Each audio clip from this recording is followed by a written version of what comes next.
Olá, pessoal, bem-vindos a mais um episódio do Market Lab, uma das iniciativas de comunicação da família BRM Podcast, realizada pela Pex Partners e Mendonça e Machado, com o apoio dos nossos queridos patrocinadores, a Friends, que fez a decoração desse estúdio também, e a Tomasi, um dos 10 maiores parques laboratoriais do país, tá? Market Lab sai toda segunda-feira, para vocês não perderem nenhum episódio, se inscreva aqui no canal, mas reforçando também que a gente tem vários outros podcasts saindo todo dia, tá? De segunda a sexta tem conteúdo novo, de temas diferentes, e também uma newsletter ali diária no início do dia para vocês se atualizarem, tá?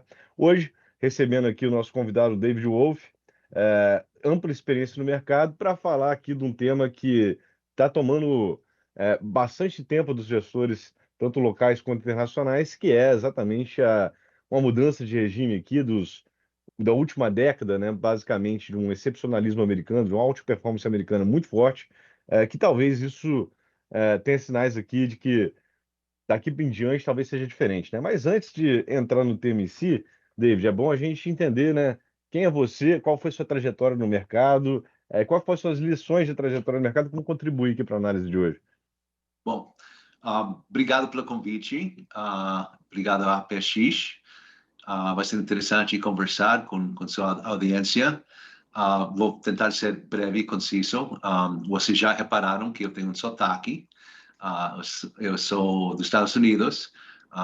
Cheguei aqui no Brasil em 1995. Eu casei com paulistana e fiz minha vida, estou fazendo minha vida aqui. Mas para voltar ao começo, inclusive tem umas ligações com o Brasil que vem de lá atrás. Eu sou do Washington, D.C., eu estudei filosofia na faculdade. Meu pai trabalhava no BID, no Banco Interamericano de Desenvolvimento, e por consequência disso ele teve que viajar muito para a América Latina, incluindo o Brasil. E ele levou a família, e eu virei apaixonado com o Brasil, por muitos motivos. Um deles é super interessante. Vocês lembram que o Pelé jogou nos Estados Unidos? Eu tive o sorte de assistir Pelé quando ele jogava nos Cosmos. Então foi uma primeira coisa. Eu tinha bandeirinha do Santos aí quando tinha 8 anos de idade. Provavelmente foi a única bandeirinha Santos dos Estados Unidos inteiro. E daí a segunda coisa bem interessante. Eu comecei um business, fui um empreendedor desde jovem, de adolescente. E minha empresa chamava Importações Brasileiras, Brazilian Imports. E eu trazia joias, pendentes, colares, objetos de decoração feitos com pedras semi-preciosas brasileiras. Então tinha amatista, a ágata, turmalina. E eu e mais 5 pessoas do meu colégio, a gente vendia esses itens aí nas ruas do centro de Washington. E foi uma coisa que a gente fazia no verão, mas foi uma coisa que deu a possibilidade de eu visitar o Brasil, comprar a mercadoria. Então, tinha uma ligação com o Brasil. Bom, daí para continuar, depois da faculdade, eu fui para Nova York. A vida e os mercados eram bem diferentes nessa época. Lembra, eu estudei filosofia. E com formação em filosofia, você pode fazer nada ou qualquer coisa. E nessa época, não precisava ter a especialização que as pessoas precisam hoje. É bem mais difícil. E eu bati umas portas e teve, eu acho que eu ia falar de sorte, de segurar um cargo de júnior dos júniores do júnior, do ponto da mesa, basicamente, mas numa área muito importante, que cresceu bastante, que é o Mortgage-Backed Securities. E estou falando de 1986. Então, foi um mercado que fez assim nesse tempo. E a empresa era PaineWebber, o banco era PaineWebber. Vocês não vão lembrar, a audiência imagina que é mais jovem do que eu, mas o PaineWebber foi talvez o quinto maior banco, broker, nessa época, e foi comprado pela UBS. Por isso não conhece agora, teve muito M&A nesse tempo. Fiquei 4 anos em Nova York, e virei market maker de mortgages. Depois a empresa me mandou para Tóquio, fiquei 4 anos lá. Foi muito interessante Tóquio, porque estou falando de 89 até 93, foi quando começou a CNN. Então a gente tinha a primeira vez ao vivo notícias afetando no mercado e tinha a primeira guerra do Golfo.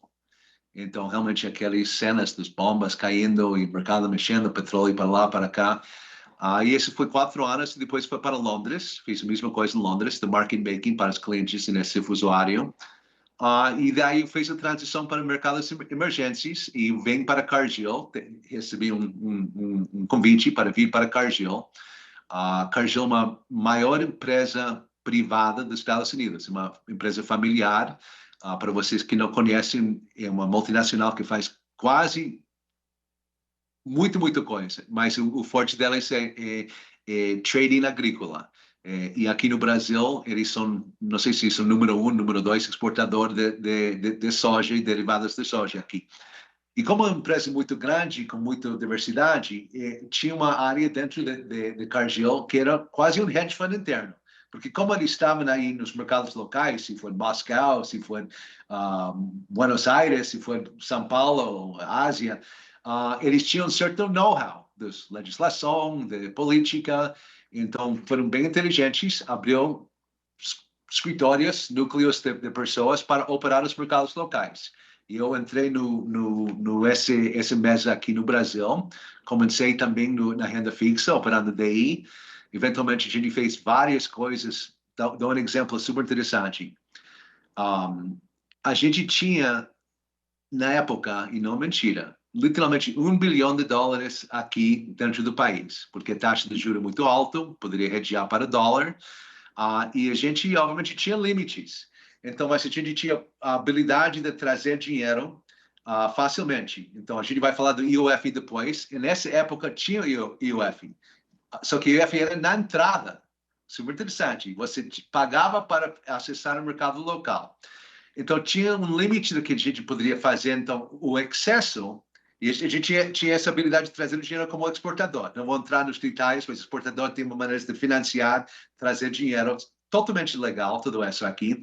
E a gente fazia notas estruturadas para dar para Wall Street, para os maiores bancos do Wall Street, acesso ao mercado local aqui. Então, super interessante. A gente foi uma multinacional que virou vendendo Brasil como no atacado para nossos clientes que eram os grandes bancos, Goldman Sachs, Merrill Lynch e tal.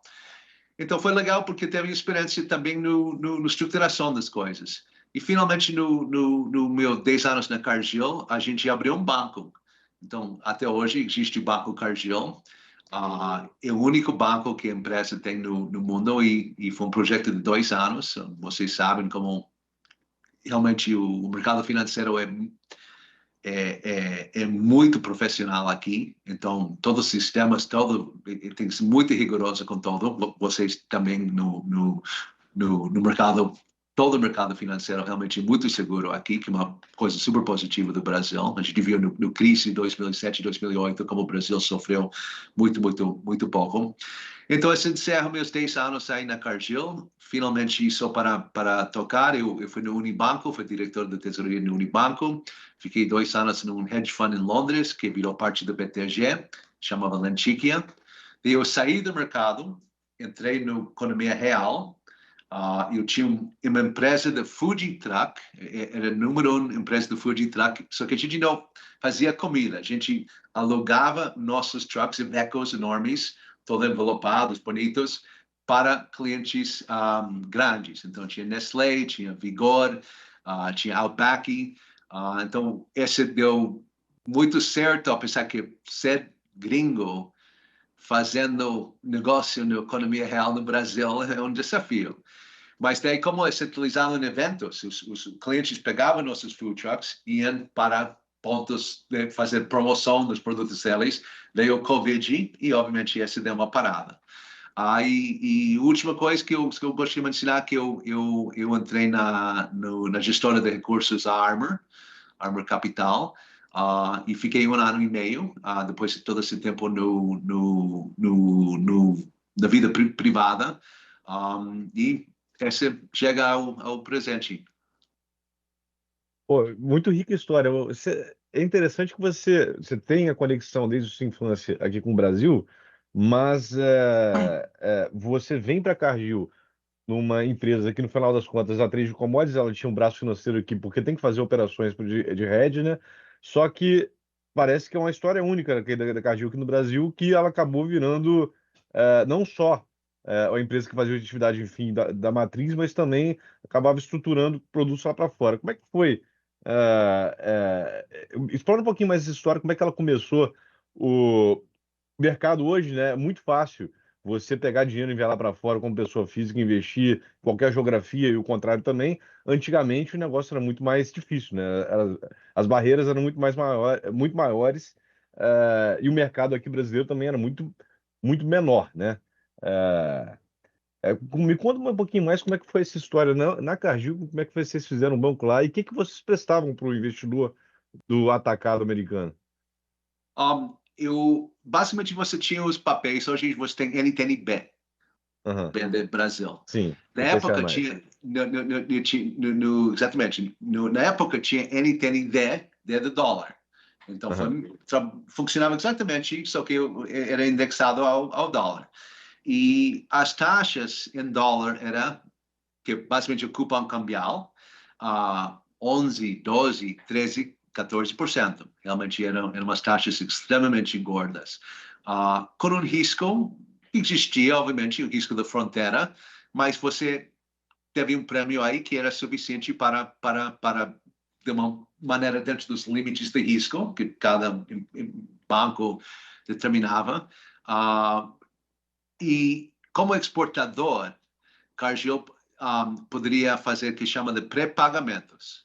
Então, você Uhum. ia exportar soja e você poderia antecipar, exportar soja no futuro e antecipar o pagamento e usar o dinheiro aí no mercado local, no NTN-B, por esse tempo. Então, essa habilidade de trazer dinheiro, daí isso não tinha IOF. Eu não lembro exatamente, mas se não me engano, custava para o investidor estrangeiro 2% na cabeça entrar para acessar o mercado. Então, ninguém queria pagar esse 2%, se Uhum. poderia não pagar. Então, a gente foi um intermediário, tinha esse excesso de reais aqui, e a gente fazia uma nota estruturada, no qual a gente passava todo o risco do Brasil, todo o risco desse papel não pagar para o investidor.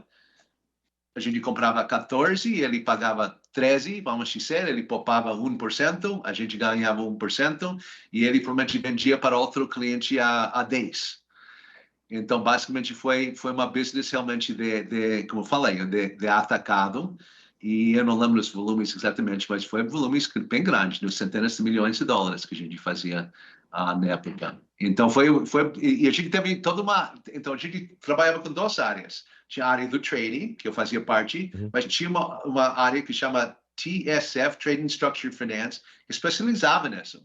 Então, aproveitando os trade flows da empresa, de uma empresa enorme de importação e exportação, trabalhando com quem conhecia o parte financeiro, o mercado financeiro.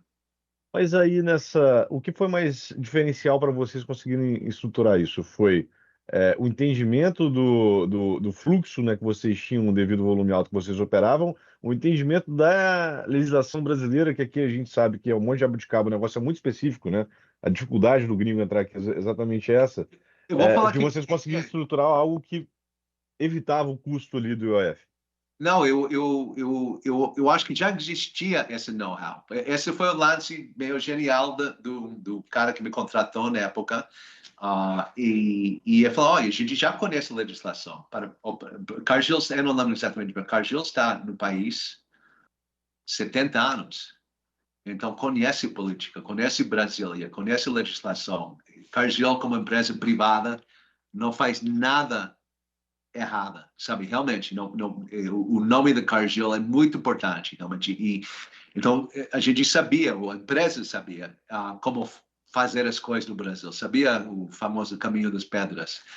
E daí chegam especialistas no mercado local, e daí trabalhando junto não foi tão difícil, realmente. Não que a gente tinha que criar, estudar, já era aproveitar e monetizar o know-how que já existia. Perfeito. Legal, David. Vamos passar aqui agora para o tema, né, do episódio. E antes de falar do tema, né, você semanalmente escreve uma carta, né, na segunda de manhã, e envia para todo mundo. Foi daí a inspiração de te convidar e poder falar exatamente disso. Desde ali principalmente depois do Liberation Day, né, dia 2 de abril, a gente entrou numa temática de dólar mais forte, de dólar mais fraco, perdão, na reversão do dólar forte que a gente está vendo aí na última década, mas principalmente depois da Covid, muito devido a uma percepção de um risco maior nos Estados Unidos e também um patamar de preços, né, muito diferente entre o que está sendo praticado nos Estados Unidos, tanto em questão de moeda quanto de bolsa, para o restante do mundo, né? É, Antes você queria. Como é que o pessoal faz para poder receber aqui as suas notícias todo segundo de manhã? Eu acho mais fácil, vai no meu Twitter, que é JDW, JD de David, W de Wolf, 100, e lá no pin tweet, no primeiro tweet, aí tem uma link aí que você vai chegar lá uma vez por semana, como você falou, Dercel, e o melhor notícia é grátis. Tá? Então, uma coisa que eu gosto muito, talvez meu background de filosofia, que eu gosto de tentar colocar em palavras que a gente está vendo aí no mercado de números, e tentar, o objetivo realmente que pessoas que têm algum conhecimento dos mercados, mas faz outra coisa, realmente, que não está full-time no mercado, e tentar colocar de uma maneira simples, focado, às vezes engraçado, e tentar ver, ok, o que é o tema? Então, por exemplo, acho que foi em fevereiro, teve que eu chamei do When Economics Becomes Politics.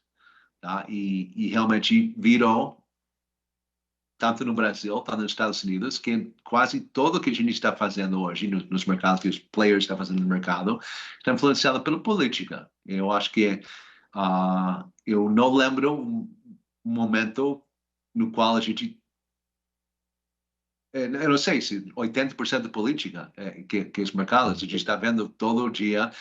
E os paralelos entre Brasil e Estados Unidos, o mundial, são muito, muito grandes. Normalmente eu falo do mercado internacional, eu acho que tem tanto especialista bom no Brasil, mas o último que eu coloquei, esse episódio do IOF foi tão engraçado, que eu achei, vou falar para alguns leitores que têm nos Estados Unidos um pouco dos coisas que não são nos Estados Unidos, as coisas são loucas aqui também. Então faço cada semana isso e convido vocês a dar uma lida, e se gostar pode ficar toda semana. Seria um prazer ter uma audiência maior. Hum. E você vem tratando aqui, e é algo que o mercado já vem falando há algum tempo, de uma possível mudança de regime, né? O antigo regime que a gente viveu aí até a eleição do Trump foi um regime do excepcionalismo americano, né? O excepcionalismo americano não se trata somente desses 10 anos, é um termo que já vem lá de trás, mas que o mercado financeiro especificamente viveu muito, principalmente ali a partir de 2015, 2016, onde a Bolsa Americana outperformou todo mundo, são as melhores, é a economia mais dinâmica do mundo e são as melhores empresas do mundo, e ela de fato foi algo sensacional que aconteceu lá. O dólar também, né, como moeda, teve uma performance muito forte, não só contra o real, e especificamente o real tem seus motivos para fraqueza também, né, mas contra todas as moedas do mundo, e a gente começou a ver uma reversão, né, dessa narrativa no início do ano. É, e como é que você define aqui essa alteração de regime, né? Quais são os principais fatores que estão fazendo essa mudança de chave? Bom, eu acho que é importante que a palavra mais importante aí é mudança, porque tem o tal de interregnum, tá certo? Então a gente tenta não chegar com uma previsão de como vai ser o mundo daqui a 2, 3 anos, especialmente hoje. É absolutamente impossível saber até as probabilidades mais do longo prazo. A gente, como gestor, como investidor, a gente vai tentar olhar um pouco mais curto prazo, não estou falando de hoje, mas talvez falando dos próximos 6 meses, porque a coisa está muito, muito dinâmica. Investindo, você tocou num ponto importante, Dirceu. Para o investidor internacional, ele investir nos Estados Unidos, você tinha várias vantagens. Você tinha o setor da tecnologia, como você falou, sabe, o S&P, você comprar no ETF da S&P, você ganhou muito, muito. Você tinha o vantagem do câmbio, sabe, o dólar que ficava forte. Cada vez que veio uma crise, você foi protegido porque o dólar subiu. E terceira, você tinha uma relação inversa entre bonds e stocks. Então, e inclusive essa aplica muito ao dinâmica para o investidor americano, que vem carregando o famoso carteira, que é 60% ações, 40% renda fixa. Agora, por vários motivos, e eu vou falar um pouco, eu quero falar do motivo mais recente, essa relação no qual, quando o mercado de bolsa caía, o preço do renda fixa, do bond, subia, esse não ficou consistente essa relação. Então, quando a inflação foi para 8, 9% pós-Covid nos Estados Unidos, você teve o bolsa caindo por causa dos juros subindo. Lembra do quê? Lembra do Brasil. É só aí, tá? Então, daí a outra coisa que você agora está vendo o dólar cair. Lembra do quê? Lembra do Brasil.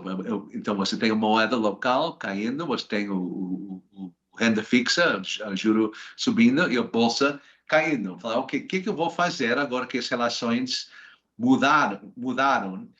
E para falar um pouco do regime change, sabe, aonde estamos? Bom, a gente está entre uma coisa que sem dúvida acabou, que seria o globalismo, seria os Estados Unidos muito inserido no OTAN, seria as instituições que funcionou de algum jeito muito tempo nos Estados Unidos, se foi na justiça, se foi nas universidades, se for na regulamentação, uma mudança que Trump está fazendo muito grande. Deixa eu corrigir isso, que ele está tentando fazer. Então, esse é o ponto. Ele está mexendo com as coisas, mas tem muito inércia, sabe? Apesar que ele é um presidente com muito poder, que foi eleito com todo o Congresso, tem que lembrar que tem 50%, quase 50% dos americanos que estão, que são super contra Trump. Então, existe uma resistência. Então, ele está aumentando os poderes do executivo. As tarifas são um bom exemplo e tudo que a gente viu nos últimos dias algum corte falando que não pode, outro corte falando que pode, tudo isso aí, sabendo o sistema americano funcionar do jeito que deveria funcionar. Mas a gente não sabe até que limite vai o Trump, que realmente está empurrando os limites da atuação. Tem um Supremo, no qual ele tem a maioria dos juízes, que são mais conservadores, mas nós sabemos quando esses casos chegam a eles, que vai ser muito importante. Então, você tem uma sopa que você está, talvez sabe que os ingredientes que foi dentro, mas não sabe que vai ser o sabor. Então, está sendo ainda fervendo aí, a gente não sabe. Então, o que a gente faz? E não sei se, acho que talvez foi a pergunta. Como você estava com um regime no qual o dólar estava forte, ajudando o investidor estrangeiro, como o investidor brasileiro, não para depender mais do dólar. Então, obviamente, a gente pode falar do mercado local do Brasil, mas a diversificação fica muito importante. Eu não quero falar de clichê. Falar de diversificação é uma clichê, mas clichês são clichês porque tem muito valor. Uma sabedoria por trás. Né? Realmente. Agora, qual diversificação você quer? E por isso você tem parceiros como a APX para te ajudar, mas que eu acho importante que você olha a carteira e você tem ativos ou estratégias que vão funcionar em várias outcomes, em vários cenários que podem desenvolver. Como não sei o que vai acontecer, é importante, vamos ter um ambiente, por exemplo, inflacionário. O que eu tenho que ter na minha carteira que vai me ajudar contra a inflação? Estou falando do mercado internacional agora, tá? O Brasil tem suas especificidades. Se a gente tem uma recessão nos Estados Unidos, até global, o que vai me ajudar? Se os techs continuam aproveitando desse milagre de inteligência artificial, que a gente não sabe o efeito, mas que é um milagre, que é uma coisa absolutamente incrível, todos nós estamos usando no dia a dia. Imagina as empresas grandes que eles estão fazendo, a gente não sabe o que vai ser o ganho da produtividade, não sabemos o que vai ser o efeito no emprego, pode ser um efeito ruim para começar, um efeito bom depois, não sabemos.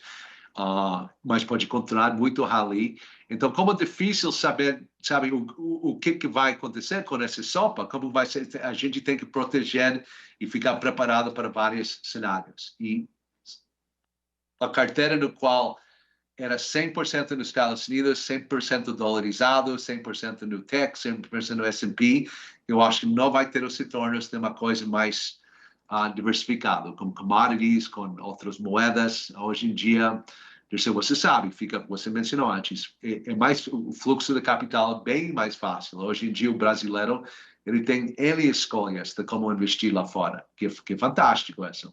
Realmente, uma mudança muito grande do que quando eu cheguei aqui no Brasil. E não só o brasileiro, o mundo inteiro, né? Uma coisa que a gente viu nesse período aí de alta performance americana, foi uma concentração do portfólio, e aí não estou falando de brasileiro, não, estou falando do global, né? O Total, sim, fluxo, sim, sim. o fluxo de investimento para os Estados Unidos foi absurdo. Sempre teve um fluxo de investimento devido também à balança comercial negativa americana para as treasuries, né? Isso, inclusive, os governos eram grandes compradores de treasuries. Mas depois de 2017, principalmente depois da Covid, o mesmo aconteceu para a Bolsa. E a gente, com essa combinação aí de preço mais caro, também preocupações em relação à trajetória da dívida americana, que troca aqui exatamente no programa econômico do Trump, né? A gente começou a ver a reversão desse fluxo, né? Eh, Primeiro, engatar duas perguntas, uma na sequência da outra, né? Primeiro, a política idealizada pelo Trump, ela seria capaz de conseguir reverter, né, essa trajetória que o próprio Bensett, né, já admitiu que não é sustentável. E segundo, que aí entra o que você já tocou também da questão dos check and balances americanos, né? A inércia grande de você poder fazer mudanças drásticas. A política que será executada vai ser muito diferente do que está sendo idealizada. Recentemente aí, durante o final de semana, a gente teve aprovação foi na Câmara, né, do Reconciliation Bill, que é seria o equivalente do nosso arcabouço fiscal, né? E a coisa não saiu tão boa quanto prometida, né? Inclusive abaixo das expectativas de mercado. Então, essa é a pergunta que fica, beleza, a gente está saindo de um regime antigo, não sabemos o que vem na frente.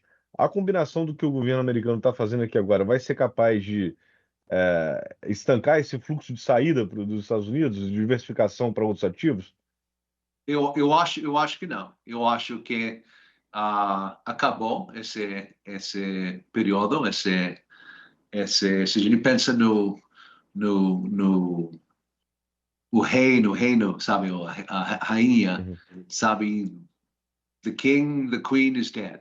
A gente não sabe quem vai entrar. A gente está entre esses esses períodos, mas eu não acho que a gente volta, realmente, porque a desconfiança que o investidor, que os líderes dos outros países vai ter com os Estados Unidos, porque Trump entrou e vai sair, entendeu? O tempo passa. Mas o fato que existia a possibilidade de uma figura como Trump, uma iconoclasta, que eu gosto de descrever assim, existe. E a gente não deveria ficar surpreendido também, porque a história está cheia de ciclos e de eventos e de guerras e de países e de mudanças tectônicas e períodos de calmo e tudo isso aí. Então a gente está saindo de um período calmo para um período mais turbulento. E não acho que Trump mudando qualquer discurso vai parar vai fazer a gente voltar. Obviamente, cada dia a velocidade está acontecendo, tudo isso, ele tem poder de mudar. Ele está mudando literalmente com cada Truth Social que ele faz. E como você mencionou, checks and balances, vai ter os reversos dele, vai ter as vitórias dele. E sobre o orçamento que você mencionou, realmente o reconciliation, que para as pessoas saberem, né? Reconciliation é quando você pega o orçamento e você tem que reconciliar isso com o lei. Reconciliação descreve isso aí.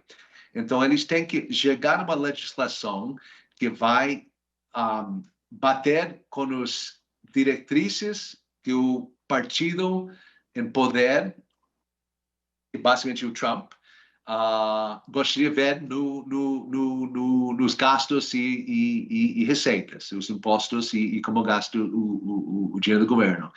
E, é verdade, não ficou nada que dá muito otimismo sobre o déficit americano, mas cálculos... é super difícil calcular as coisas, porque você não sabe... inflação, você não sabe quanto vai crescer o PIB, você não sabe a elasticidade de uma alíquota de imposto, da atividade econômica, não sabe, tem que fazer um monte de premissas e eu sou longe de ser um economista, mas pelo que eu estudei,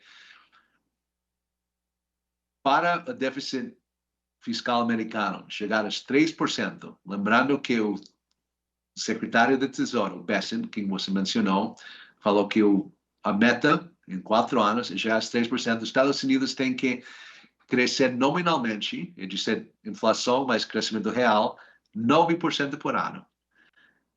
Se não Então, houver corte de gastos, né, no caso. do jeito, dentro Uhum. sabe, lembra que a gente passou essa legislação na Câmara, que foi realmente uma vitória política do Trump maravilhosa. Ele fazer isso tão rápido, realmente impressionante a habilidade política dele unir o partido e as várias alas do partido a fazer isso. Agora vai para o Senado, mas não sei o que o Senado vai fazer. Mas pegando essa legislação do jeito que está, infelizmente, para a economia, ele não traz o déficit para baixo. Então, quando o senhor Bessent está falando que vai chegar a uma déficit de 3%, com crescimento de 3%, que ele o famoso 333 dela, são 2 dos 3, eu não vejo como, realmente. Eu não vejo como se não for uma inflação muito grande, que obviamente ia criar uma recessão, que obviamente ia fazer as receitas de impostos cair, e também você fica com todo esse problema. No outro lado, você tem o conta de juros, que nós sabemos aqui no Brasil, que vai subir. Então, sem realmente cortar os gastos mesmo, não tem saída. Então, esse só as familiares, meus amigos brasileiros, é exatamente a mesma coisa. Antes é exatamente isso, né? Porque parece que virou um pouquinho de Brasil, né? Antes lá o 10 anos subia, o DXY ia junto, né? E você vê exatamente o que acontece aqui no Brasil, né? Quando estressa, nosso juro sobe, nossa moeda cai. Lá era o contrário. É exatamente a perda desse comportamento, a perda dessa correlação, deixa todo mundo assustado, né? Bom, dessa brincadeira aqui, por tabela, a gente acaba se beneficiando, né, David? O mundo está tirando de dólar dos Estados Unidos e está levando para outras geografias. Estou falando que o Brasil é alvo disso, mas a gente viu um fluxo, mesmo que a gente seja o fluxo que foi o passivo, né? Que o cara botou no MSA e por obrigatoriedade acabou parando aqui, ou ele discricionariamente botou no Brasil especificamente. A gente viu o início de um ano, depois de um estresse muito grande, né? Diga-se de passagem, do último trimestre, então passou de um nível de preço muito deprimido, né? Isso contribuiu, mas a gente viu um fluxo gringo para o Brasil relevante, né? Beneficiando aí dessa realocação global oriunda do dólar mais fraco. Só que a gente não viu uma melhora de fundamento no Brasil especificamente, né? A gente continua com os mesmos problemas que a gente tinha no final do ano passado, e agora, mais recentemente, o noticiário brasileiro voltou depois de uma calmaria aí de 3, 4 meses, o noticiário começou a voltar a ficar mais pesado, né? Você que tem experiência, já atuou lá fora, é americano, já atuou no mercado americano, já atuou aqui no mercado brasileiro. Você vê uma diferença muito grande entre como o investidor estrangeiro trata esse noticiário, ele acompanha de perto, isso influencia na tomada de decisão dele ou não? Eu acho, nesse caso específico, vamos pegar 2 semanas atrás, uma semana atrás, sabe, do IOF. Então, chega um pacote de maldades, sabe, imposto maior, imposto do pior tipo de coisas, restringindo crédito, restringindo fluxo livre, exatamente como você falou, que virou tão bom como poderia investir em qualquer parte do mundo. O Brasil vai lá fazendo uma coisa heterodoxa, super, super, sabe, voltando, sabe, do quando eu cheguei aqui no Brasil, mas tem que, eu acho que o investidor estrangeiro realmente não reparou, porque o Brasil foi muito bom reverter essa, parte dessa aí. Então, foi super importante. Então, essa habilidade de reação, gostaria que nos Estados Unidos, quando faz uma, não vou usar a palavra que não deveria usar, um erro, difícil eles voltar atrás tão rápido. Então, o Brasil foi muito reativo. Então, acho que para nós que somos locais aqui no Brasil, a gente fica horrorizado que poderia ter tanta incompetência, mas para o investidor estrangeiro, ele fala, olha, quase, mas eles reverteram, então tudo bem, vou continuar com o meu plano de diversificado, saindo do dólar. E o fato é que o Brasil tem o melhor relação carry, sabe, taxa de juro, sabe, diferença em taxa de juro, diferencial de taxa de juro, dividido por volatilidade do mundo, disparado. Segundo o México, mas 200, 300 basis points pior. Então, essa taxa de juro que temos, taxa de juro real que temos aqui no Brasil, realmente é difícil não receber algum fluxo quando você tem esse regime change rolando, esse sopa aí, realmente alguma coisa vai borbulhar aqui no Brasil. E eu concordo com você, nada mudou aí no problemas fiscais que a gente tem, o risco da eleição. Minha opinião particular é que o mercado, tanto estrangeiro, sabe, o mercado como todo, está subestimando a possibilidade do Lula ganhar. Acho que existe um pouco de viés. Eu tenho meus vieses também, e eu já cometi vários erros de decisão por causa do viés. Não vou entrar no detalhe, mas acontece. Mas eu acho que existe um viés aqui, eu não quero falar a palavra torcida, porque é informada a coisa, mas achar que o direito, o Tarcísio, especialmente, vai ganhar, eu acho que existe um pouco de torcer para isso. E eu torço para isso também. Não, sabe, realmente acho que vai ser muito bom a alternação do poder, a gente precisa mudar o arcabouço fiscal, colocar algo bem mais firme, etc. Mas eu acho que talvez estamos um pouco otimista demais sobre isso aí. Então, o estrangeiro, ele não está ele está consciente disso, mas acho que ele veja vai ter tanta porrada positiva no caso que a direita ganha, que se for 60% chance, ele assume o risco de o PT ou outro esquerdista, o Lula, que vai ser o candidato, ganha e ficar pagando agora, não para ver no final, porque se Lula começa, não gostei da pesquisa hoje, inclusive, mas se Lula começa a se separar e melhorar as pesquisas, que não parece que vai acontecer agora, com várias medidas impopulares que está acontecendo, e erros do governo, e o Nicolas fazendo vídeo viral, e todo isso que está indo, sabe, o sistema está virando mais na direita, indo contra o Lula, está perdendo o Congresso, quem sabe está perdendo o Supremo, não sei. Mas isso pode virar, não sabemos. Então, imagina que algo acontece com o Tarcísio. Não sei, então, mil coisas podem acontecer. Eu acho prever o político brasileiro, o gringo, esquece, não vou fazer isso. Mas eu acho que a situação agora, exatamente o que você falou, Dercel, que você tem interesse no Brasil, que é uma consequência da fragmentação que Trump está causando no ordem mundial, no qual a gente está indo para outra ordem mundial que a gente não sabe exatamente o que vai ser. Uhum. Beleza, o gringo ficou mais claro, ficou bem respondido. Então, você deu sua opinião aqui em relação ao, poxa, o investidor local, acho que ele está meio desensibilizado, eu concordo com você, está muito otimista com relação a possibilidade de uma alternância de poder. É muito cedo ainda para. Falta mais de um ano e meio, falta um ano e 4 meses, né, para a eleição ainda de fato. A gente não sabe nem se vai ser o Tarcísio, concordo contigo que está muito cedo, mas também é uma indústria que ficou muito machucada nos últimos 3 anos e diminuiu bastante de tamanho, né? E você viu isso aí por dentro, a Armor especificamente, que é a casa que você trabalhou nos últimos 2 anos mais ou menos, foi uma das exceções que conseguiu crescer, mas o restante do mercado inteiro diminuiu de tamanho, né?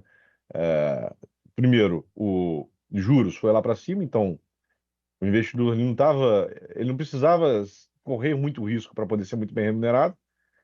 Segundo, foram anos de underperformance da indústria, né? Então, assim, o posicionamento local, ele também está muito leve, né? Quanto dessa falta de pior foi poxa, não tem ninguém para vender mais? Essa que é a minha dúvida, entendeu?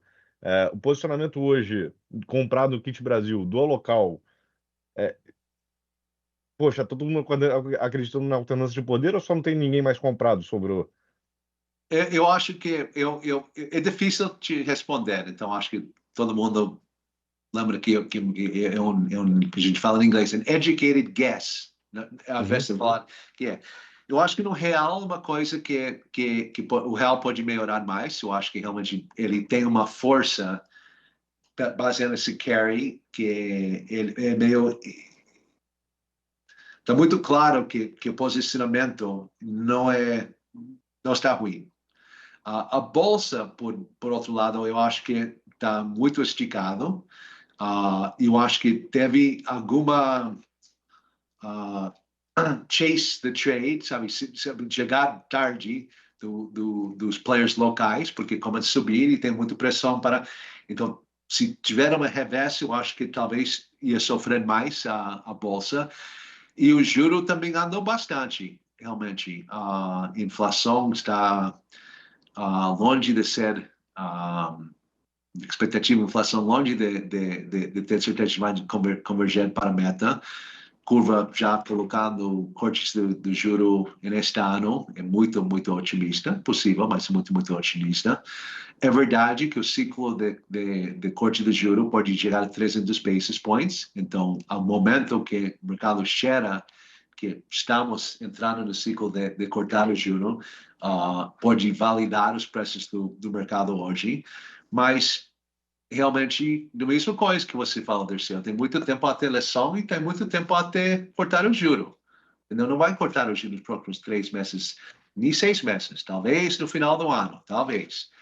Entendeu? O Banco Central ia perder credibilidade total, porque se ele está falando que a expectativa da inflação está desancorada, bom, vai ancorar em 2, 3 meses, não sei como realmente. Talvez o câmbio valorizando para caramba, talvez isso ajude, petróleo caindo ajuda. Tem umas coisas a favor, sem dúvida. Mas eu acho que não, essa coisa do mercado está leve, eu não acho que, sabe, eu acho que é verdade no dólar, mas talvez não na bolsa e nos juros. Eu acho que são Uhum. vulneráveis. Tá? Alguma Uhum. notícia ruim.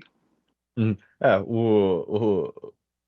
Eu tava mais convicto dessa. Eu tava muito contigo até a notícia do F não ter feito tanto preço.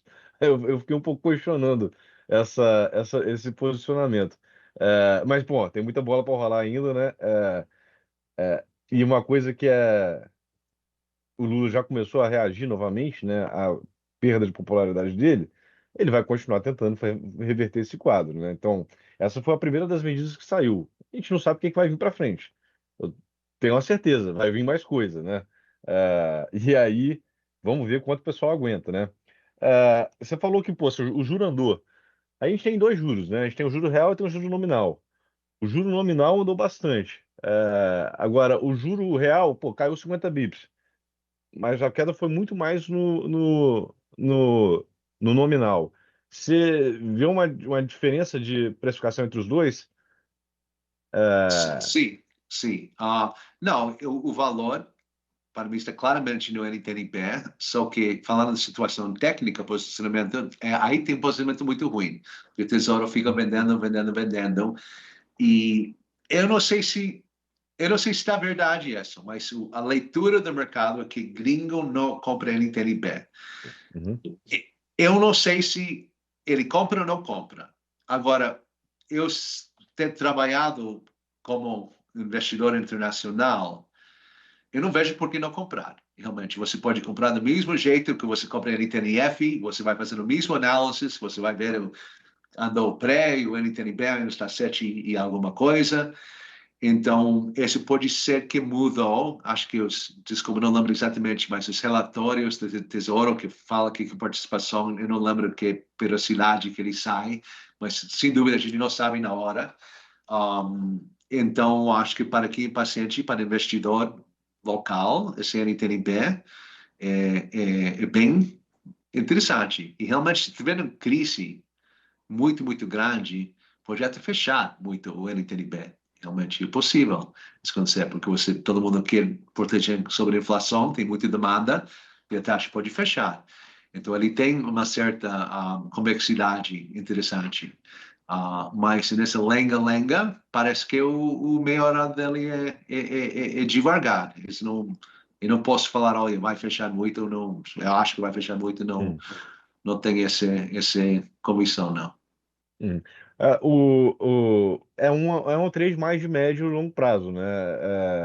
No curto prazo aqui, uma grata surpresa o Gali pelo posicionamento dele, né? Havia muita dúvida sobre como ele ia se portar até o momento, ele tranquilizou bastante o mercado. E como você bem reforçou, né, não parece que ele não vai se mover. Pode até parar de subir os juros, mas parece que não vai se mover tão cedo para cair, né? Então, quem quer esperar ver o Interregnum se clarear um pouquinho mais, né? Pode ficar Contra sentado no CDI. Perfeito, Pode, legal. pode ficar sentado no CDI tranquilo, né? É, David, está acabando o nosso tempo aqui. Queria agradecer bastante aqui a sua presença. E assim, queria saber se você tem algum comentário final, alguma indicação, para a gente poder encerrar aqui com o nossa audiência. Eu acho que os tempos que a gente está vivendo agora são os mais fascinantes que eu vi na minha experiência. Para quem é jovem, ter passado pela crise do Covid e ter passado por essa mudança de regime, é uma experiência que vale muito. Eu passei por várias crises, que obviamente você fica mais forte, depois de sofrer, você fica mais forte. Mas eu vou falar, Covid, mas que a gente está vendo hoje com Trumponomics e o jeito que ele está tratando outros países e outros países tratando ele, não só economicamente, mas geopoliticamente, judicialmente, aí interno, é um momento absolutamente fascinante. Então, para mim, eu apesar de toda essa experiência e tudo isso aí, cada dia aprendo uma coisa e não mentira, esse é outro clichê que é verdade. E finalmente vou convidar todo mundo a ler meu macro monitor, Wolf of Wall Street, eu chamo ele. Seria bem legal. Mas muito obrigado. Recomendo, a leitura é leve, 20 minutinhos ali na segunda de manhã tomando café já bastam para se inteirar. Muito bom, eu recomendo. David, só para encerrar aqui também, é um ponto legal que você trouxe, né? Poxa, quem está entrando no mercado agora está vivendo um período conturbado, poxa, teve Covid, Aqui no Brasil a gente sempre tem crise, né? Mas lá fora teve Covid, tá tendo agora esse episódio aqui do Trumponomics. E, poxa, a geração anterior, né? Ela foi que entrou no mercado após o subprime, né? Pegou um sal de brigadeiro com poucos na história, né? Você ainda pegou épocas um pouquinho mais conturbadas, né? Mas é uma geração muito diferente, né? Do que com uma formação muito diferente que foi formada anteriormente, né? E vai ser legal ver como é que o mercado se desenvolve em cima disso, né? David, muito obrigado aqui pela presença, tá? Obrigado. Ok, tá bom. Um grande abraço. Forte abraço. Tchau, tchau.